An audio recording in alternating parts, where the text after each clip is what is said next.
আসসালামু আলাইকুম। শবনমস ডেতে সবাইকে স্বাগতম। নতুন আরেকটি ভিডিও নিয়ে চলে এলাম।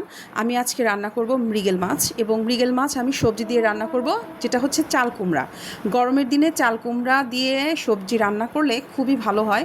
আমি শুধুমাত্র এখানে রান্নাই করব না, এটার মাধ্যমে আপনারা রান্নাটাও দেখতে পারবেন, শিখতে পারবেন যে সবজি দিয়ে কিভাবে মাছটা রান্না করে, এবং চাল কুমড়ার কী কী উপকারিতা আছে এই গরমের মধ্যে, কেন চাল কুমড়া খাবেন এবং সবজি দিয়ে মাছ কেন খাবেন সেটা নিয়েও আমি একটু আলোচনা করব।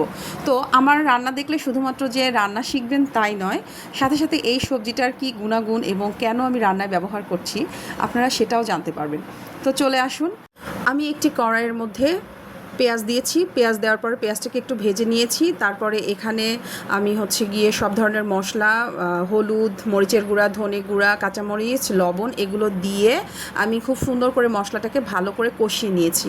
কষিয়ে নেওয়ার পরে আমার যে মেইন উপাদান আমি সবজিটা, সেটা গিয়ে চাল কুমড়া। চাল কুমড়া দিয়ে দিয়েছি এবং এখানে একটা টমেটো দিয়ে দিয়েছি। টমেটো দিলে এটার স্বাদটা ভালো আসে। তো আমি এখানে নাড়াচাড়া করে একটু লবণ দিয়ে দিলাম। তো এই তো, আর আমি মাছটা আগে থেকেই ভেজে রেখেছিলাম। বেশি কিছু লাগে না, খুবই সহজ, খুবই সিম্পল রান্নাটা। তো আমি নাড়াচাড়া করে একটু কষানোর পরে আমি একটু পানি দিয়ে দিলাম। পানি দিয়ে আমি আবার কষিয়ে কষিয়ে রান্না করে আমি একবারে অনেকগুলো পানি দিয়ে দিব। তারপরে বলক যখন চলে আসবে তখন আমি মাছগুলো এর মধ্যে দিয়ে দিব। তো আসুন এবার আসা যাক চাল কুমড়ার উপকারিতা নিয়ে, কেন আমি বিভিন্ন ধরনের সবজি আমি মাছ রান্নায় বা রান্নাতে ইউজ করি। তো আমার যেটা গিয়ে প্রধান আমার উদ্দেশ্য থাকে যে সবজি খাওয়া। তো সবজি আসলে একভাবে রান্না করতে গেলে অনেকগুলো সবজি একসাথে রান্না করতে হয়, এটা একটা বিষয়। আর আমি যদি মাছের মধ্যে সবজি দিয়ে দেই তাহলে কিন্তু আমার একবারে সবজি খাওয়াটাও হয়ে গেল, আবার মাছটাও হয়ে গেল। তো এই তো মেইন উদ্দেশ্য। আর চাল কুমড়ার উপকারিতা সম্পর্কে না বললেই না। চাল কুমড়া গিয়ে ওজন কমাতে সাহায্য। চাল কুমড়ায় ক্যালোরি খুবই কম এবং পানি এবং আঁশের পরিমাণ বেশি থাকায় এটি হজমে সাহায্য করে।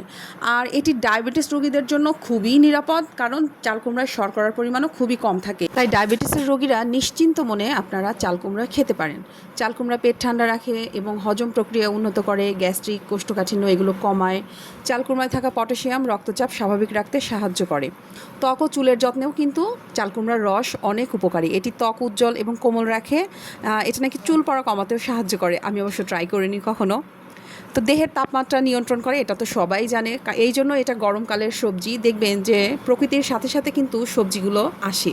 তো গরমের জন্য এটা যেহেতু অনেক পরিমাণে পানি আছে, এর মধ্যে আঁশ আছে অনেক পরিমাণে, তো গরমকালে আসলে এরকম ঠান্ডা ঠান্ডা তরকারি খেতেই কিন্তু ভালো লাগে।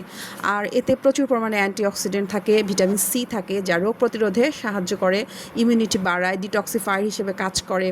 চাল কুমড়া গিয়ে শরীরের টক্সিন দূর করে এবং লিভারের কার্যকারিতাও বাড়ায়। তো চাল কুমড়ার এত উপকার, সবাই চাল কুমড়া খাবেন।